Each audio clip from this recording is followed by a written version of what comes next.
sonnet is a very important type of poem, specially जब हम Elizabethan literature की बात करते हैं तो एलिजाबेथन जो है वो एज जो है वो क्वीन एलिजाबेथ के नाम से एलिजाबेथन एज उसका नाम है उस particular period of English literature का, और वो बहुत ज़्यादा नोन फॉर प्लेस तो है ही है, बट ड्रामा तो इंग्लिश ड्रामा का हमने क्रिस्टोफर मार्लो के जब डॉक्टर फॉस्टर्स को पढ़ा है तभी हमने देखा कि drama was one of the important yarners of literature. Most popular yarner was the drama, English drama. लेकिन उसके साथ साथ जो बहुत ज्यादा प्रॉस्पर कर रहा था वो थी पोएट्री. एलिजाबेथन जो लिटरेचर है उसमें पोएट्री बहुत ज्यादा फ्लरिश हुई. इसके क्या रीजंस हैं? आपने पिछले लेक्चर में सुना था जब हमने रेनेसां की बात की, सो वी सेड कि एक रिवाइवल आया लर्निंग का. जब हम पहले हम ये देखें कि सोनेट क्या है. सोनेट एक पोएम है जो एक ही स्टैंजा की पोएम है, वो उसका जो स्पेसिफिक स्ट्रक्चर है उसकी हम बात करेंगे, लेकिन उसमें जो एक चीज है जो हर एक सोनेट में होती है वो है 14 लाइन का स्ट्रक्चर. एक ऐसी पोएम जो 14 लाइंस की है, उसमें आयम्बिक पेंटामीटर का एक राइम स्ट्रक्चर होता है राइम का, जिसमें रिदम क्रिएट होती है. पहला सिलेबल अनस्ट्रेस्ड है, कम स्ट्रेस से बोला जाता है, और उससे अगला जो पार्ट है वो स्ट्रेस से बोला जाता है. उसकी अपनी टाइप्स होती हैं. जो सोनेट है दो तरीके का जो है वो राइम स्कीम से इंग्लिश लैंग्वेज में सोनेट्स को डिवाइड किया जाता है. इटली की हमने कल बात की थी कि वहां से बिगिन हुआ रेनेसां का मूवमेंट, और वहां पे इटली के 14th सेंचुरी में एक बड़े फेमस पोएट थे, उनका नाम था पेट्रार्क, PETRARCH, पेट्रार्क. वो लिखते थे सोनेट्स. जब उनको कॉपी इमिटेट करके लिखा गया इंग्लैंड में, वो भी मैं बताऊंगी. वहां पे सर वॉट थे, एक WYATT, उन्होंने उनका पूरा नाम है Thomas Wyatt, THOMAS WYATT. So early 16th century में टॉमस वॉट ने लिखना शुरू किया इस किस्म के सोनेट को. जो कौन लिखते थे? इटली के पेट्रार्क जो पोएट थे, वो 14th सेंचुरी के पोएट थे.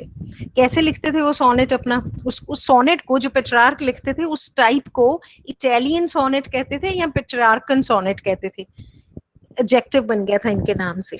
इसमें उन्हीं 14 लाइंस को दो हिस्सों में डिवाइड किया जाता था. 8 लाइंस की एक तरफ और 6 लाइंस का एक तरफ. ठीक है, वही 14 लाइंस जो थी वो ऐसे डिवाइडेड होती थी कि ऑक्टेव एक तरफ है 8 लाइंस, और 6 लाइंस जिसको सीस्टेट SESTET कहते थे, वो उसका पूरा पार्ट होता था.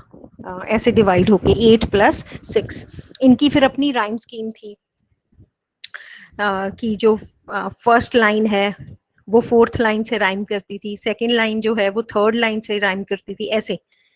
तो वो क्या बन जाता है? ABBA. ये मैं उन 8 लाइंस की बात कर रही हूँ जो पहली 8 लाइंस हैं उस सोनेट की. ये हम क्यों जानने की हमें क्यों जरूरत है? बिकॉज हमें पता होना चाहिए जिस टाइप को हम पढ़ रहे हैं वो कहाँ से बिगिन हुई. पेट्रार्क के जो सोनेट्स थे ना, वो सबसे पहले जो इमिटेट हुए वो इंग्लैंड में ही हुए.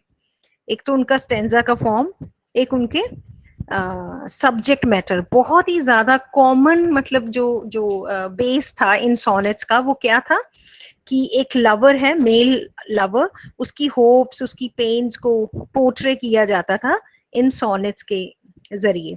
तो जैसे मैंने बताया कि टॉमस वॉट पहले इंसान थे, राइटर थे, जिन्होंने सोनेट्स को, स्पेशली पेट्रार्कन सोनेट को इमिटेट किया अर्ली 16th सेंचुरी में. और बाद में बहुत सारे जो राइटर्स हैं, जैसे जॉन मिल्टन है, वर्ड्सवर्थ हैं, क्रिस्टीना रोसेटी हैं, ये बाद के हैं बहुत, 19th सेंचुरी ऑनवर्ड्स ना, और मिल्टन तो 17th नहीं है. तो इन सभी ने इसी फॉर्म को इमिटेट किया है. तो सबने अपनी अपनी चेंजेस भी लाए हैं. जैसे अब इसी एज में एलिजाबेथन लिटरेचर में हम शेक्सपियर के प्लेस को देखते हैं, उन्होंने प्लेस के साथ साथ सोनेट्स भी लिखे हैं. Shakespeare also wrote sonnets. तो जो जैसे वॉट ने इटालियन सोनेट को कॉपी किया, तो कुछ ऐसे राइटर्स भी थे जिनमें से एक नाम है द अर्ल ऑफ सरे. अर्ल, EARL, जैसे हमारे इंडिया में होती थी ना पोजीशंस, नवाब, ऐसे उस तरीके से वो सरे नाम की जगह के अर्ल थे. उन सब ने, ये जो ग्रुप था, इन्होंने भी एक अलग से स्टेंजा, एक अलग से सोनेट डेवलप किया, जिसको शेक्सपियरियन भी नाम देते हैं, शेक्सपियरियन सोनेट.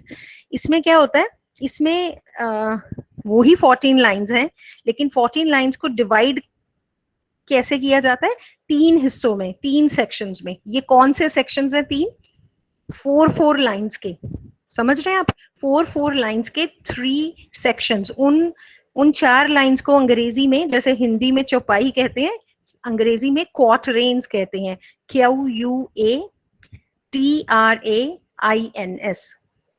तो ये जो 3 क्वार्टरेन्स थी, ठीक है, 12 लाइंस हो गई. और लास्ट की जो 2 लाइंस हैं, वो दोहा जो हिंदी में है, उसको इंग्लिश में कपलेट कहते हैं, COUPLET. ये मैं शेक्सपियरियन सोनेट की बात कर रही हूँ कि 12 लाइंस एक तरफ होती हैं और उनका जो थॉट समराइज और उसको आंसर है वो लास्ट की 2 लाइंस में होता है. Whatever is the thought, whatever is the subject matter of the sonnet.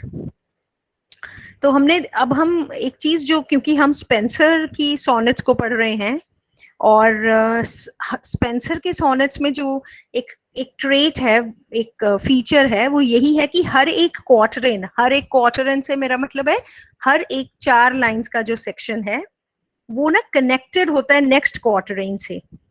तो स्पेंसर का जो सोनेट है वो इस तरीके से कनेक्टेड है. You will see A B rhyme scheme की बात कर रही हूं मैं, BC,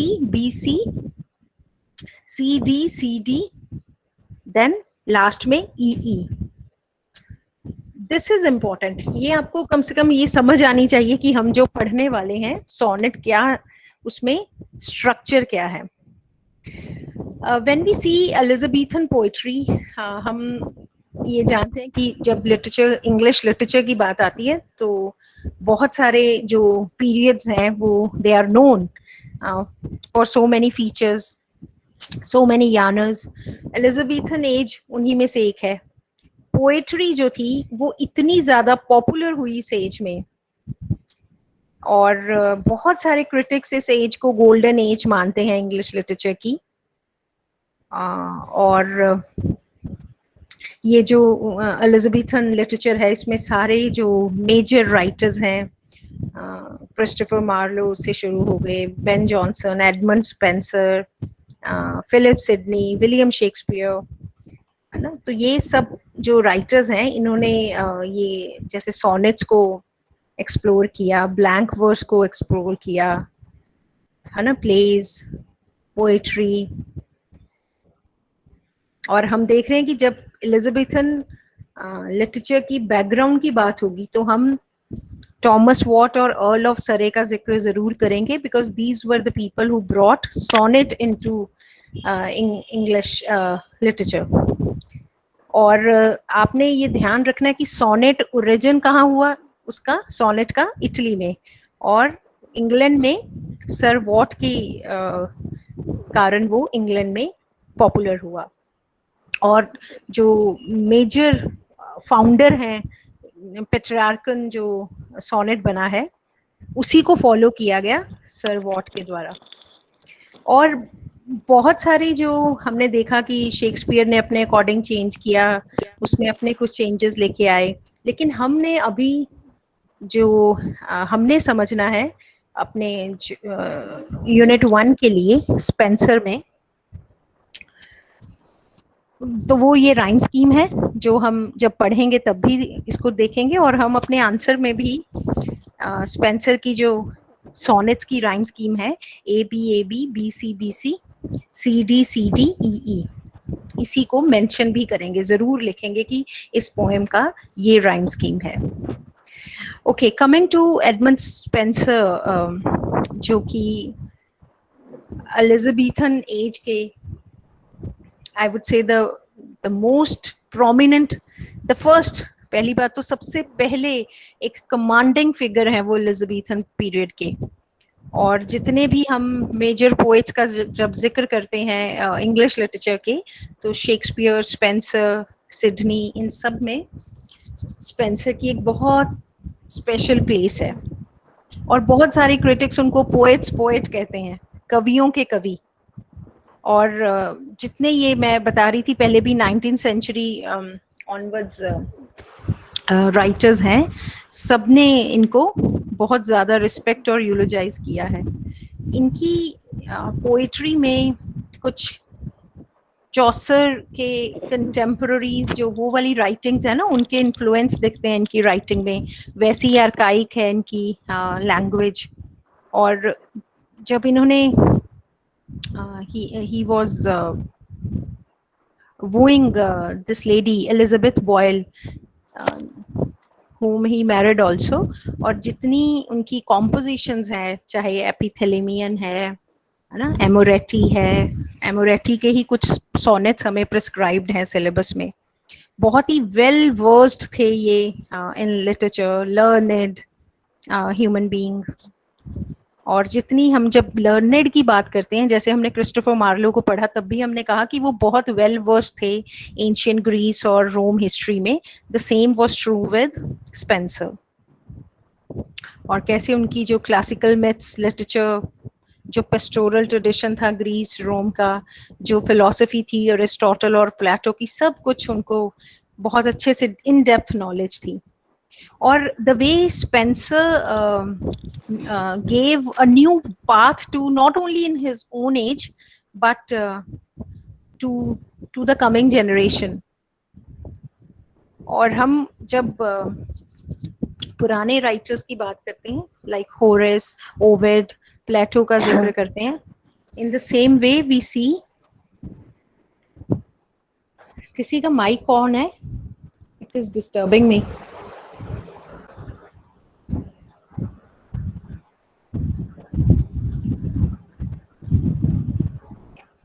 सो वी सी, जिस तरीके से ये पुराने जितने राइटर्स हैं, हॉरेस, ओविड, इनका एक अपना प्लेस है। The same way we see that this poet Spencer is known for his own new way of new concept of poetry, क्योंकि स्पेंसर एक ऐसे कवि हैं जिन्होंने पोएट्री को एक डिवाइन ब्लेसिंग की तरह समझा है, that it is something that is blessed to a few human beings. According to Spencer, poetry cannot be acquired with labor or learning. It is something that is given by divine blessings or divine inspiration. And the belief that this poet had was about poetry was that it is the language of the gods. And not many or not all human beings can be interpreters, or it is only that something, some celestial blessings is there that one person can emote, can convey through poetry. When we see, जब हम Spencer के जो sonnets हैं, है ना, कुछ उन्होंने बहुत फेमस वर्क्स लिखे हैं, जो उनमें से एक नाम है द फेयरी क्वीन। फेयरी के स्पेलिंग्स FAERIE, क्वीन QUEENE। तो हम देखते हैं कि उन्होंने बहुत ज्यादा कुछ अपनी चेंजेस, जिस तरीके से वो स्टेंजास लिखते थे ना, उनमें हमने कहा कि जब भी नॉर्मली लिखा जाता था प्लेज में, पोएट्री में, तो आयम्बिक पेंटामीटर यूज होता था। सो पेंटा, यू नो, 5 फीट, है ना। 5 फीट का मतलब 1 फीट में 2 सिलेबल्स हैं, तो एक अनस्ट्रेस्ड है, दूसरा स्ट्रेस्ड है, इसको आयम्बिक कहते हैं। किसी लाइन में अगर 6 फीट हो गए तो वो हेक्सामीटर बन गया। तो ये स्पेंसर ने पहली बार किया था कि आयम्बिक पेंटामीटर से एक इनके स्टेंजा में एक फाइनल लाइन होती थी जिसमें आयम्बिक हेक्सामीटर होता था। So that means that line has 6 feet. उसको एलेक्जेंड्रीन लाइन भी कहते हैं। अब ये हम सारी बातें सिर्फ इसलिए कर रहे हैं just to tell, just to know कि ये जो जो स्पेंसर थे, इन्होंने फ्यूजन किया था अपनी राइटिंग, अपने फॉर्म ऑफ सोनेट्स में, पेट्रार्कन सोनेट्स का भी और शेक्सपियरियन सोनेट्स का भी। क्योंकि अच्छा एक और देखो, तुम, मैंने अभी तुमसे थोड़ी देर पहले शेक्सपियरियन सोनेट्स की बात की, तो डेट मीन्स चार चार लाइंस का सेक्शन तो उधर भी है शेक्सपियर के सोनेट्स में, है ना।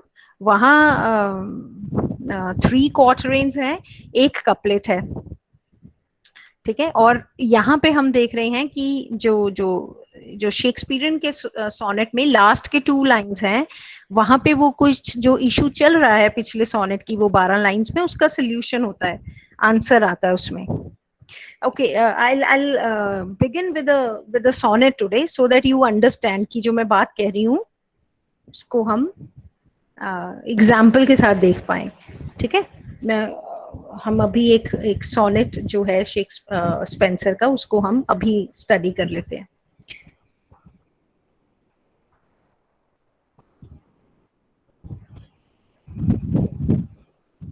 We have, हाँ Could you हाँ please present the screen if you have हाँ that हाँ, sonnet? ठीक ठीक ठीक, I will।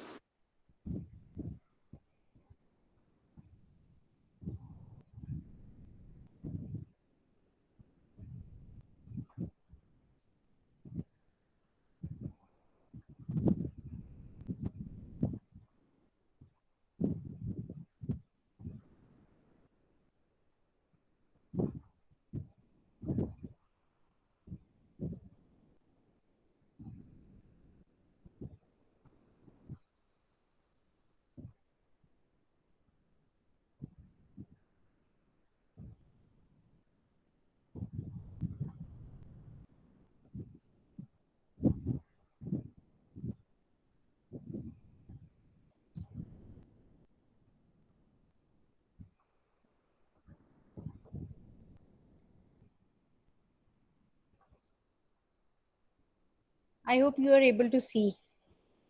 Yes, ma'am. Yes, ma'am.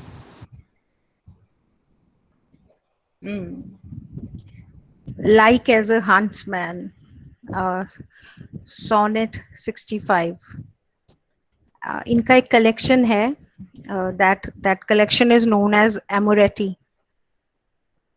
उसमें से ये पोएम है, let us read it। Like as a huntsman after weary chase, see if you are now able to see it properly। Yes, ma'am. Yes, ma'am.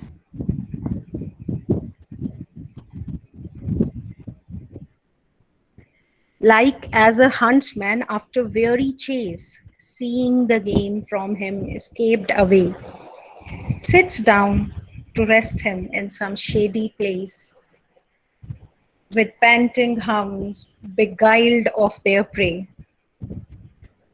So after long pursuit and vain essay, when I all weary had the chase forsook, the gentle deer returned the self same way,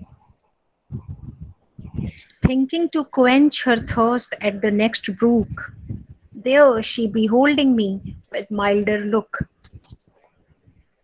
sought not to fly, but fearless still did bide, till I in hand her yet half trembling took, and with her own goodwill her firmly tied. Strange thing, me seemed to see a beast so wide, so goodly one, with her own will beguiled। I hope you see the rhyme, क्योंकि अभी हम इसमें paraphrasing नहीं कर रहे हैं। I just want you to relish the poetry, this Elizabethan age, जिसका नाम है उस जिसको जाना जाता है उस पोएट्री के लिए। क्या समझ में आया तुम्हें अभी तक? किसी को जो कुछ समझ आया हो, कुछ आइडिया आया हो इसमें क्या होगा?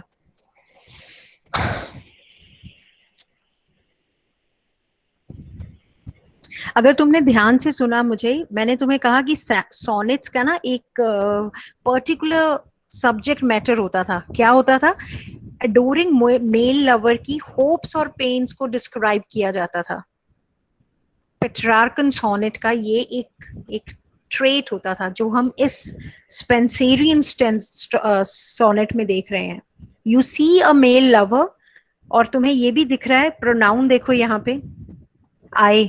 सो this is a lyric form जहाँ पे कैसी पोएम है जहाँ पे वो पर्सनल फीलिंग्स किसी लवर की हैं।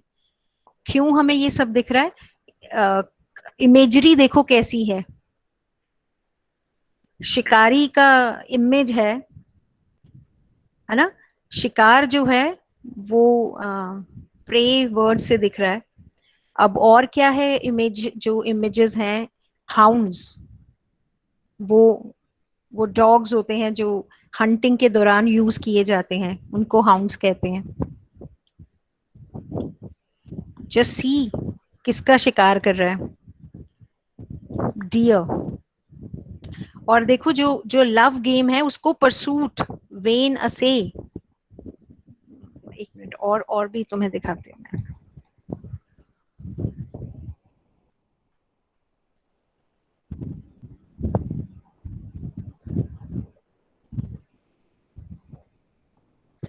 See the last two lines. Strange thing me seemed to see a beast so wild, so goodly one with her own will beguiled.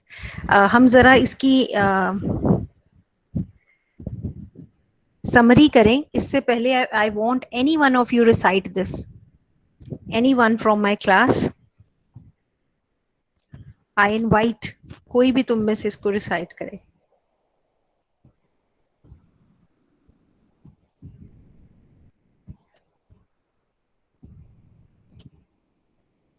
जब मैं स्क्रीन शेयर कर रही हूं तो तुम एबल हो इसको पढ़ने के? Yes, ma'am. ठीक है। Any one? Nobody is willing? इतना बोरिंग लगा ये स्टैंजा तुम्हें, सोनेट तुम्हें?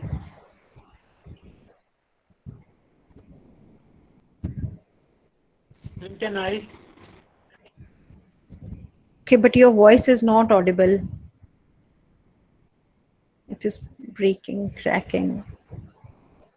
देखो, रीड करके देखो।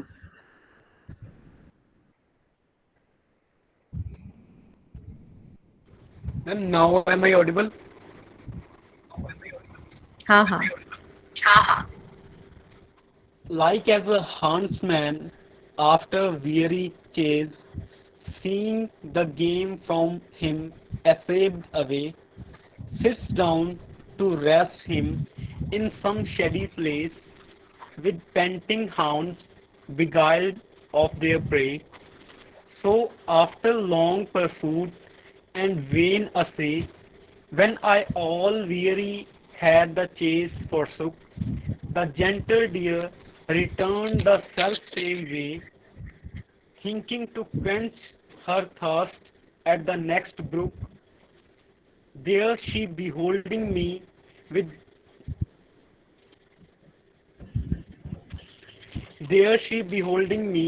with milder look, sought not to fly, but fearless still did bide, till I in hand her yet half trembling took, and with her own goodwill, her family tied.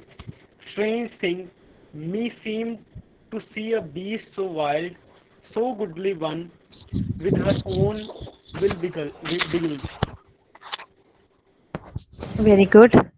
I made you read, recite these lines so that you understand, जब आप दोबारा से उसको पढ़ते हैं, कि इस poem में ऐसा, इसका थीम क्या होगा, किस बारे में है ये poem. So we see in the beginning, जो पहली लाइन देखो, हंट्समैन की तरह, एक हंटर की तरह इमेज दी है मेल लवर की, जो परसूट में है ऑफ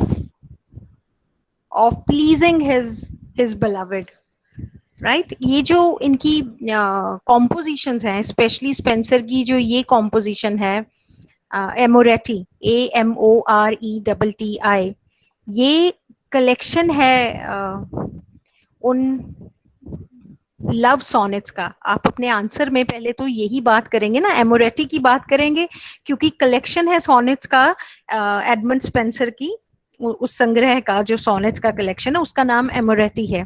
वो सारी लव सॉनेट्स हैं जो उन्होंने डेडिकेट की हैं अपनी वाइफ एलिजाबेथ बॉयल को। So she was the lady of his dreams, और बहुत देर परस्यू किया, and then eventually they married in this was around 1594। और ये जो नाम है, जो टाइटल है एमोरेटी, ये इसका अगर हम रूपांतरण इजी वर्ड देखें, सो इट इज समथिंग जैसे क्यूपिड है ना, कामदेव है हिंदी मिथ में, we have god of love Cupid, तो वो जो लिटिल क्यूपिड्स हैं या लिटिल लव हैं, उनके लिए ये वर्ड है एमोरेटी। और बहुत सारी एलिजाबेथन सॉनेट्स के जो रूल्स हैं, ट्रेडिशन है, कन्वेंशंस हैं, स्पेंसर ने बहुत ज्यादा उनको फॉलो किया है, हमेशा उन्हीं को उसी तरीके से उन्होंने लिखे हैं। और अभी हमने थोड़ी देर पहले बात की कि उन्होंने अपनी जो सोनेट राइटिंग है उनमें एक लाइन डिफरेंट कर दी थी, है ना। किसी में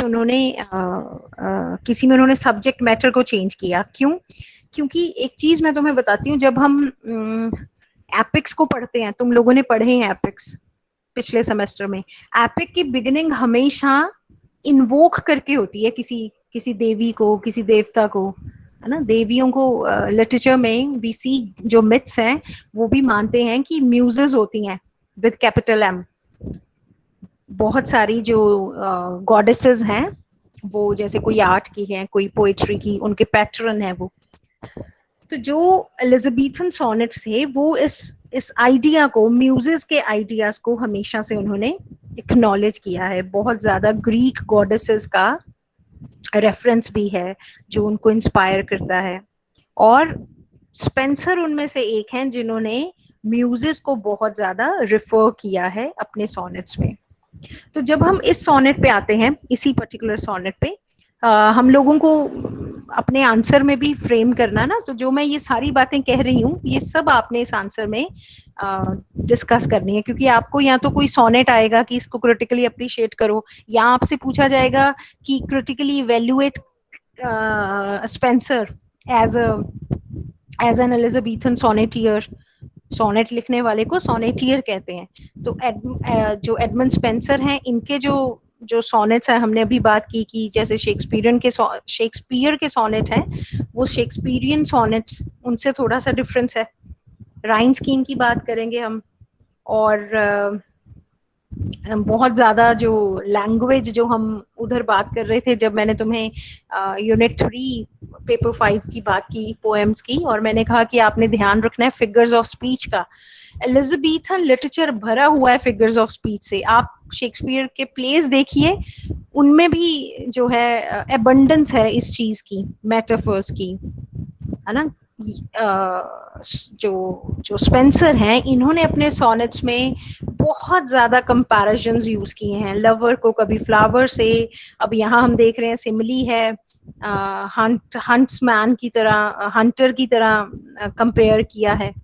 सो वी सी बहुत सारे मेटाफर्स नेचर के यूज करते हैं, है ना। और बहुत ज्यादा जो इनकी स्पेंसर की जो सॉनेट्स है ना, उनका राइम स्कीम बहुत इंटरलॉकिंग है, जिससे कि उनकी पूरी पोएम ना कनेक्टेड लगती है।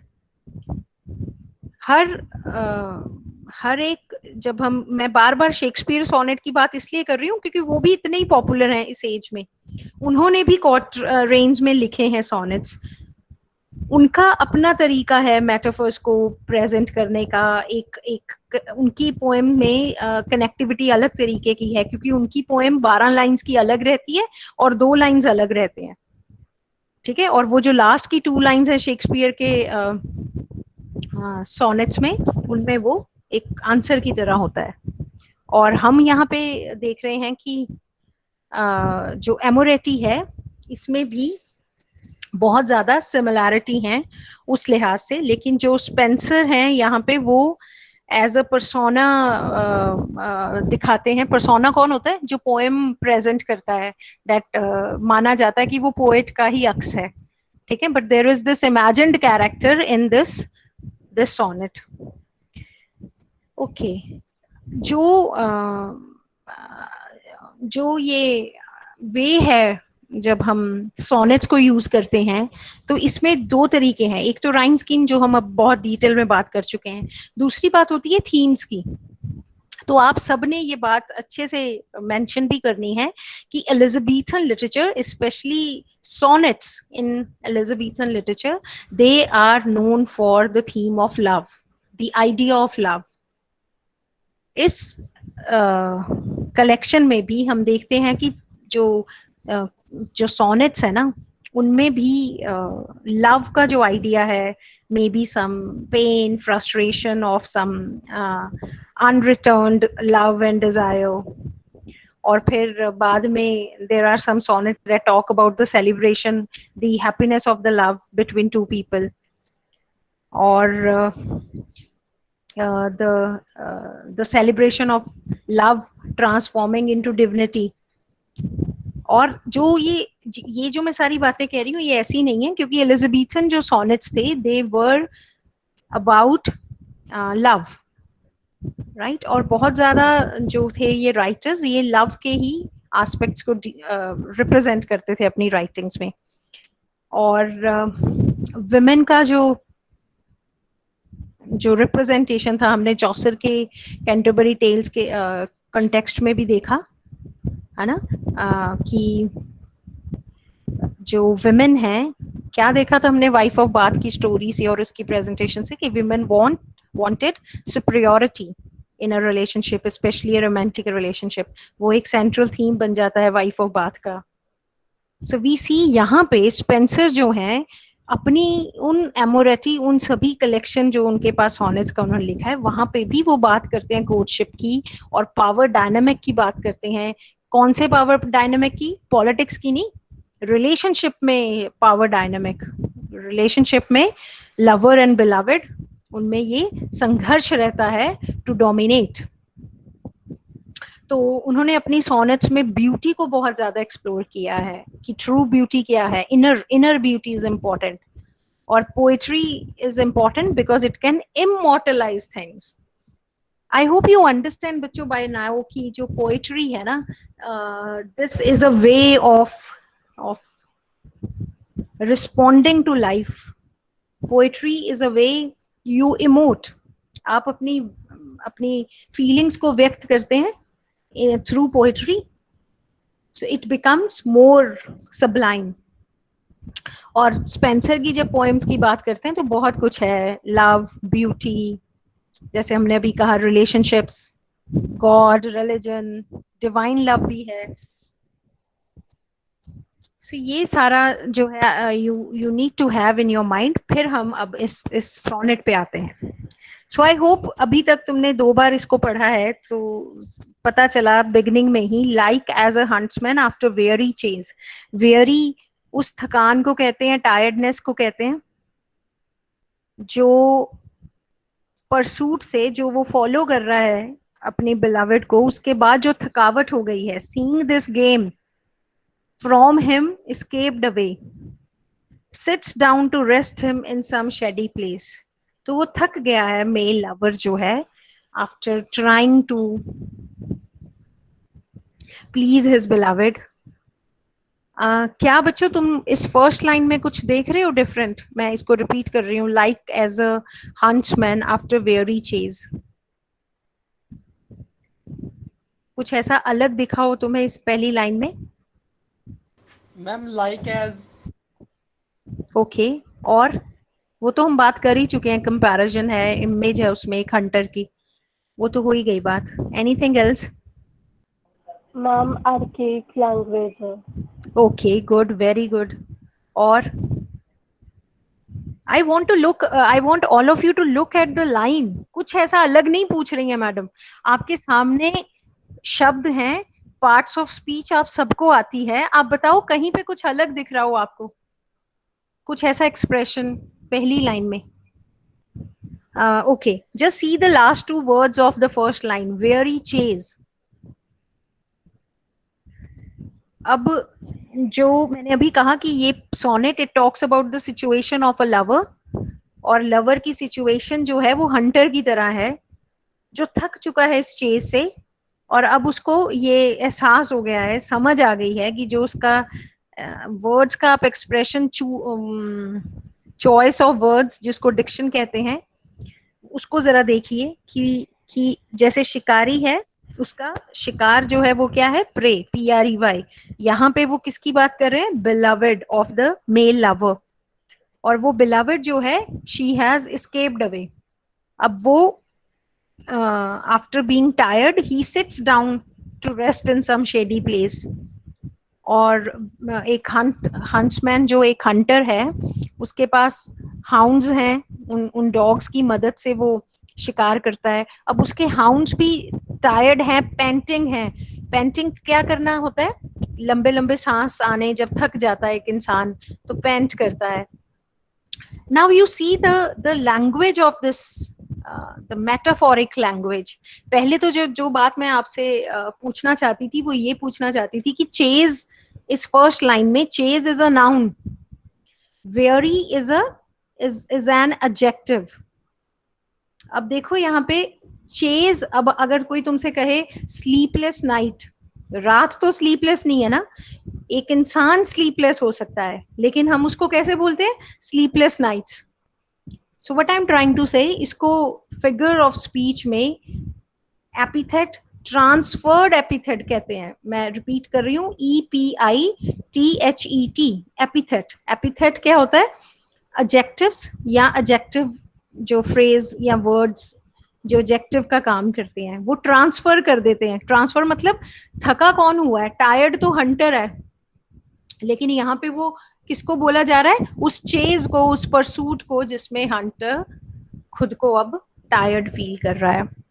After chasing his beloved he wanted to trap the beloved. Okay, दूसरी इंपॉर्टेंट चीज आप इन बिगिनिंग की लाइंस में देखो, जो हाउंड्स हैं, हाउंड्स सच में कोई वहां पे डॉग्स थोड़ी हैं। अब जैसे सच में जो मेल लवर है वो हंटर थोड़ी है। This is again a way of showing how a lover is approaching his beloved, उसको वो दिखाया है एज अ हंटर। लेकिन जो हाउंड्स हैं वो डॉग्स नहीं है, वो क्या है, वो उसी लवर की हिडन डिजायर्स हैं, उसके पैशन हैं। और सो this is a metaphorical use of language. बहुत लॉन्ग परसूट के बाद जब वो मेल लवर है वो टायर्ड है, उसने वो जो गेम ऑफ परसूट है उसको अब उसने फॉरसेक कर दिया है कि अब नहीं, अब I have given up this game, ठीक है। एंड देन एक जेंटल डियर दिखता है। अगेन डियर जो है वो एक बिलवेड का के लिए यूज हुआ वर्ड है, और उसी जहाँ पे हंटर जो है वो थकान मिटाने के लिए बैठा है उस शेडी प्लेस के नीचे, वहीं पे वो डियर है वो वापस आती है। और now that this deer is used for beloved, क्योंकि वहां पे ब्रूक किसे कहते हैं, नदी को कहते हैं। उस नदी पे वो अपनी प्यास बुझाने, to quench her thirst the deer has come. और I am just trying to summarise this sonnet for you. फिर वो जो डियर है, वो जो बिलवेड है, the lover says she looks at me. अब उसकी लुक्स बहुत जेंटल हैं, वो अब भाग नहीं रही है। She does not have any fear now until I catch hold of her, and I tie myself I with her, but now there is goodwill. अब इच्छा किसकी है, मेरी बिलवेड की। सो अब उसको, जब तक वो सोनेट के हम एंड तक आते हैं, सो वी सी कि वो बहुत हैरान हो रहा है, उसको अजीब लग रहा है कि जो इतना वाइल्ड बीस्ट था, जो मेरी रेंज से बाहर था, I tried my level best to catch hold of her. अब वो I have won my prey so easily. शायद वो, अब इस वर्ड पे भी मैं आ रही हूँ जो इस पोएम में यूज हुआ है, बिगाइल्ड। बार बार इस एलिजाबेथन लिटरेचर में जिक्र है बिगाइल्ड का। हिंदी में एक शब्द होता है ना, मोह लेना। you win someone with some attraction, affection. वो मोहना जो है, मोह लेना, that is beguile. So he is happy, the male lover, that the beloved has come to him with her own desire, her own will. तो अब हम इस sonnet में देखें, जब हमें क्रिटिकल अप्रिसिएशन के लिए ये सोनेट आएगा तो पहली चीज जो हमने लिखनी है वो है comparison of the male lover to a hunter. जैसे हंटर किसकी परसूट में होता है? अपने प्रे की परसूट में होता है, शिकार के परसूट में होता है. यहाँ पे लवर अपनी लेडी लव की परसूट में है. और ये चेज, ये परसूट ऐसा है जिसने उसको पूरी तरीके से एग्जॉस्ट कर दिया है, क्योंकि जो ये गेम ऑफ लव है, ही फील्स कि वो उसका जो प्रे है उसने उसको एस्केप कर दिया है. तो ये जो चेज थी, जो ये हंटिंग थी, ये क्या बनी? When exercise, futile. तो आपने यहाँ पे जब आपने ये जो फर्स्ट लाइन को डिस्कस करना है, तो जो मैंने अभी 2 शब्द आपको बताए, weary heavy chase, so we see कि यहाँ पे एक ट्रांसफर्ड एपिथेट यूज किया गया है, क्योंकि वो चेज, उस परसूट के कारण जो हंटर है वो हैवी, टायर्ड, एग्जॉस्टेड फील करता है खुद को. और इस फॉलोइंग, इस परसूट में कुछ भी he does not get anything, और वो उसको फ्यूटाइल, यूजलेस, व्यर्थ अटेम्प्ट लगता है. और इसीलिए वो अब जो लवर है वो एक डिसअपॉइंटमेंट मूड में है, डिजेक्टेड मूड में है. और वो जो अब हम उसको कैसे डिस्क्राइब कर सकते हैं? We can call him lover hunter, जो कि बहुत ज्यादा डेस्परेट है, डिसअपॉइंटेड है, टायर्ड है. He finally sits down to relax in a very shady place, और जहां पे उसके पास हाउंड्स हैं जो पैंट कर रहे हैं. They are panting because of the feeling of failure, कि वो किस चीज का फेलियर है? Unable to capture the prey. तो जब आप ऐसे समराइज कर रहे हैं, साथ साथ आप ऐसी सारी चीजों को मेंशन कीजिए जो हमने अभी कही, कि जो हाउंड्स हैं इनको हम कैसे इंटरप्रेट कर सकते हैं. लिटरली भी नहीं करना, क्योंकि यहाँ कोई डॉग्स तो नहीं है ना हंटर के साथ, ये तो मेटाफोरिकली हम समझ सकते हैं. बिकॉज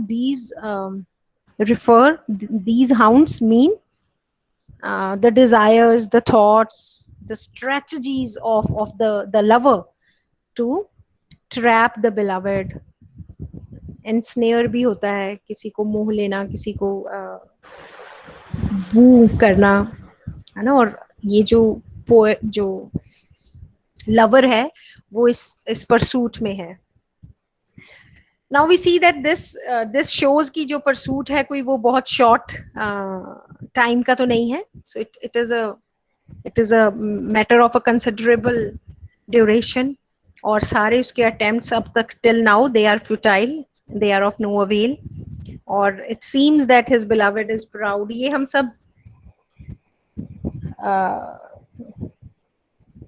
हम सब ये अंडरस्टैंड कर रहे हैं with the kind of language that is used in this sonnet, कि जो beloved है, she is proud, arrogant, not ready to surrender to his desires.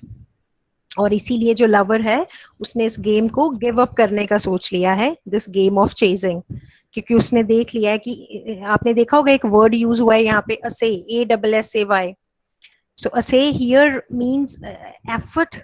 जो वो इतना परसूट की कोशिश कर रहा था वो सारी फ्यूटाइल हो गई है, यूजलेस हो गई है. सो जो उसने अटेम्प्ट किया, कोशिश की to drink and taste love, लेकिन वो प्रीमेच्योरली ही वाज ट्राइंग, और उसने रियलाइज नहीं किया कि hunting and killing deer are not the right ways of love, है ना. तो ये एक मैसेज के साथ सोनेट है, that true love means no compulsion, no force. The meaning of true love is different. So the hunter, the male lover, when he thinks himself as a hunter, तो वो समझता है कि उसने अभी तक understand ही नहीं किया था true meaning of a lover and a beloved relationship, the significance, the value. तो अभी तक वो कैसा था? एक greedy hunter, जिसको सिर्फ ये ध्यान है कि उसको कैप्चर करना अपने beloved को by using force. और फोर्स तो जो है it has proved to be a vain exercise. और beloved cannot be won by passion, cannot be won by greed, cannot be won by force. तो कैसे विन करे वो? उसको अपनी उस फॉली का रियलाइजेशन होता है when he sits down, he meditates, he thinks, he reflects कि मुझे ये फोर्स नहीं करना है. वो forsake करता है ये हंटिंग और प्रे वाले गेम को. और तभी एक ऐसा मिरेकल होता है. क्या होता है मिरेकल? कि वो ही same gentle deer returning the same way. अब उसमें कोई फियर नहीं है.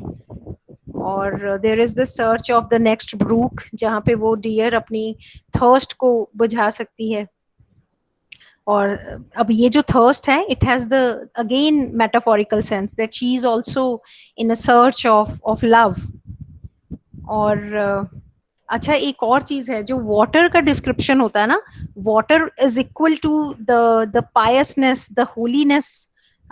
Water is equal to the divinity of god. तो डियर का उस ब्रूक पे, उस नदी पे पानी पीना, ये भी एक इंडिकेशन है कि जो डियर है, जो वो बिलवेड है, she has longing for God. Water जो है वो सिंबल है गॉडलीनेस और प्योरिटी का.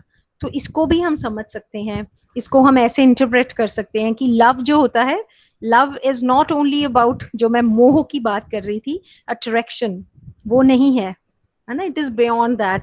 Love has purity, it has godliness.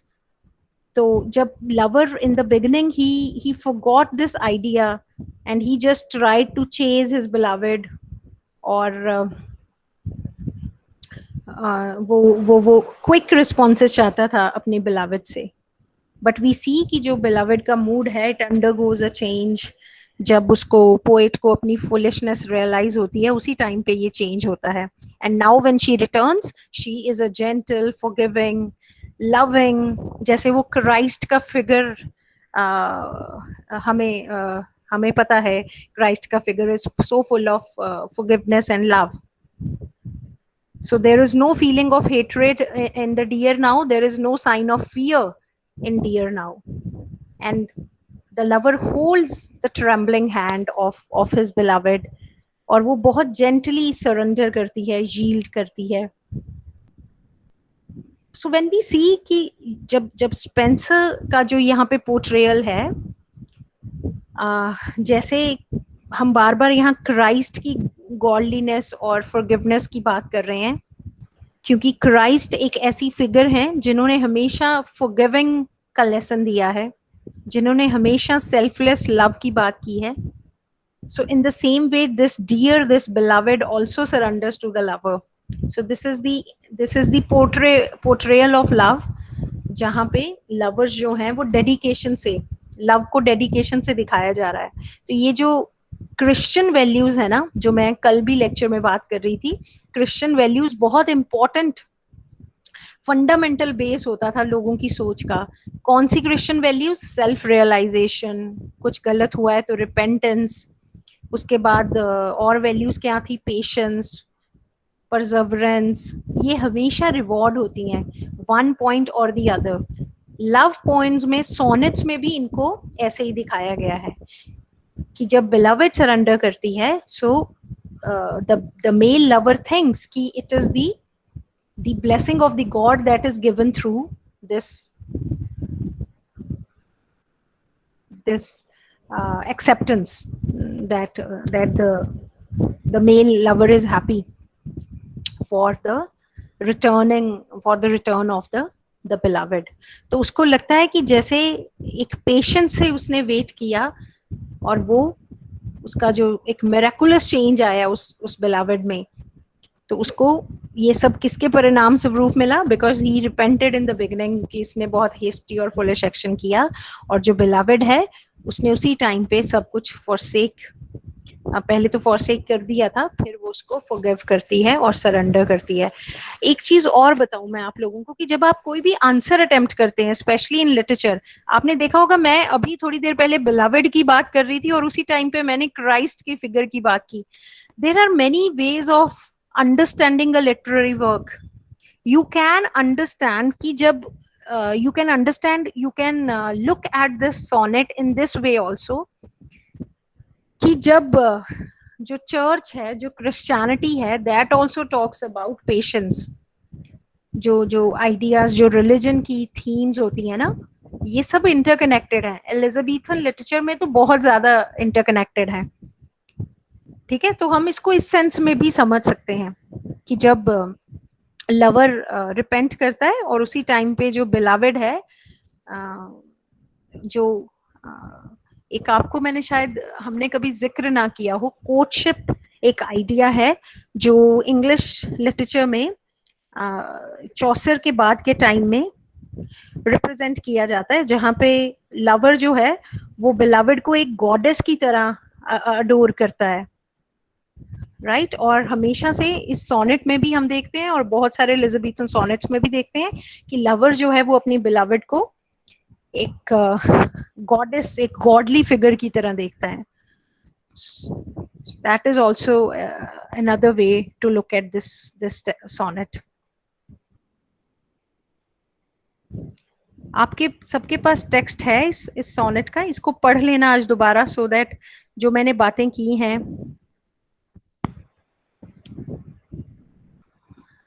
फिर आपको याद रह जाएंगी। अच्छा, आपने जब भी इस सोनेट की बात करनी है तो आपको पता होना चाहिए ये सोनेट 67 नंबर सोनेट है। ठीक है, ये सारी जो 16th सेंचुरी पोइट्री है, जिसमें हमने कहा एलिजाबेथन लिटरेचर में स्पेंसर, और ये स्पेंसर और शेक्सपियर का आपने जिक्र करना है लाजमी, और फिगर्स ऑफ स्पीच की बात करनी है, कंपैरिजंस की बात करनी है, मेटाफर सिमिलीज की बात करनी है ना, किस तरीके से लवर को हंटर और बिलवेड को डो का एक्सप्रेशन दिया है।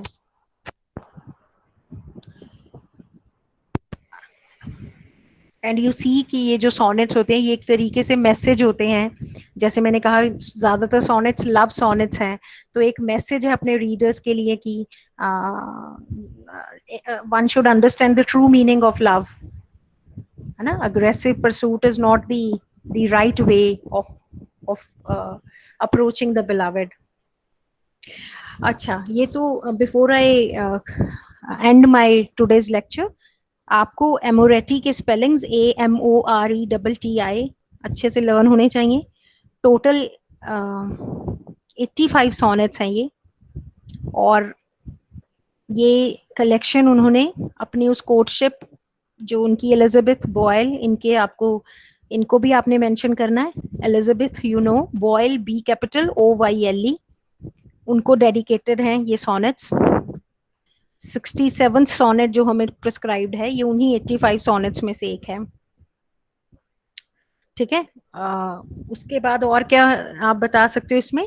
यू विल टॉक अबाउट की जो एलिजाबेथन सोनेट्स थे उनमें ये जो हंटिंग का थीम था ना, जहाँ पे ये मेटाफर यूज होता था और डियर के साथ वुमेन को कंपेयर किया जाता था, मैन के साथ हंटर को, जो एक ऐसा हंटर जो परसूट में है उसके साथ, ये कॉमन थीम था जो इंग्लिश लिटरेचर में यूज होता था।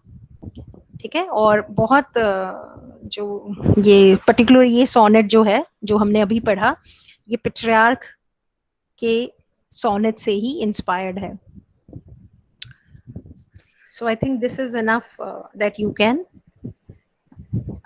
use in your answer.